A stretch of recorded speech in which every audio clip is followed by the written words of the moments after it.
Bonjour, donc aujourd'hui petite vidéo sur comment et pourquoi gonfler ces roues à la bonne pression. Donc tout d'abord ici je vous montre une étiquette, étiquette constructeur qui est collée sur la porte conducteur, mais cette étiquette vous pouvez également la retrouver également sur le montant de la porte côté conducteur ou sur la trappe de carburant. Donc je me rapproche, cette étiquette, j'espère qu'on le voit ici, cette étiquette indique pour le véhicule sur le train avant et le train arrière, donc les roues avant et les roues arrière, la pression à respecter. Donc à savoir ici 2,5 bars et ici à l'arrière 2,2 bars. Si vous roulez essentiellement sur national départemental. Si vous roulez sur autoroute, donc sur ce véhicule là, ce sera également les mêmes pressions. Sur d'autres véhicules, ça pourra être légèrement différent. Ici, vous avez deux tailles entre guillemets réglementaires et les pressions adéquates. Voilà.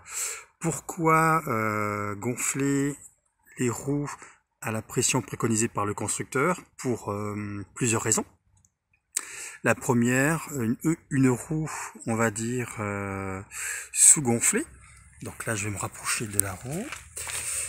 Une roue sous-gonflée peut générer une consommation supplémentaire de carburant, mais également une usure prononcée sur les flancs, ici, sur le côté.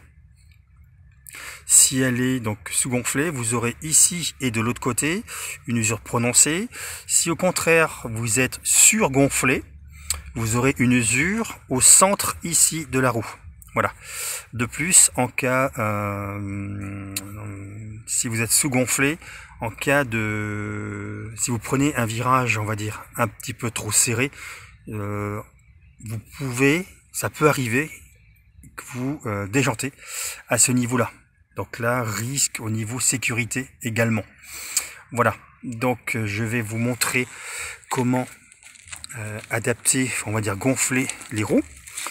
Donc ici, vous avez un petit capuchon sur la valve. Donc vous dévissez le capuchon. Voilà. Et vous connectez, donc ici j'ai un manomètre. Voilà. Manomètre ici qui est relié donc au compresseur que j'ai dans le garage.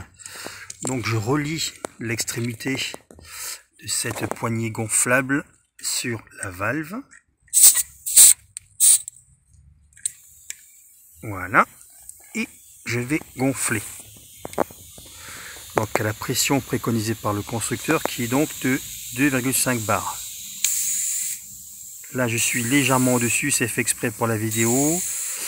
Là je suis à 2,8 bars et je vais donc utiliser cette petite poignée ici, ce petit bouton qui va servir justement à vider l'air excédentaire qu'il y a dans le pneu.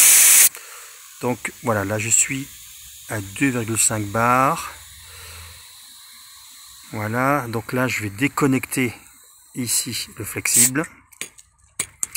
Alors, de façon à être sûr, si vous voulez, à l'intérieur de, on va dire, de la valve ici, vous avez à l'intérieur un petit clapet anti-retour qui est vissé. Donc, de façon à être sûr que ce petit clapet est bien étanche, moi, ce que je fais, c'est que j'applique un peu, voilà, dessus, j'applique un peu de salive sur la valve pour être sûr qu'il n'y ait pas de présence de bulles d'air, ce qui signifierait que ce petit clapet anti-retour est légèrement desserré ou que le joint devient poreux et ne fait pas office, n'est plus étanche. Voilà. Donc une fois que vous avez contrôlé qu'il n'y a plus de bulles d'air, qu'il n'y a pas de bulles d'air ici, vous pouvez remettre le capuchon. Si par hasard il y avait présence de bulles d'air, vous pouvez resserrer le petit clapet qu'il y a à l'intérieur, ce petit clapet, soit en prenant des pinces à bec long très fin, soit en achetant un petit outil qui permet justement de resserrer, donc il faut serrer très légèrement, hein, de resserrer le petit clapet anti-retour qu'il y a à l'intérieur. Voilà. Donc la roue elle est à la pression de 2,5 bar.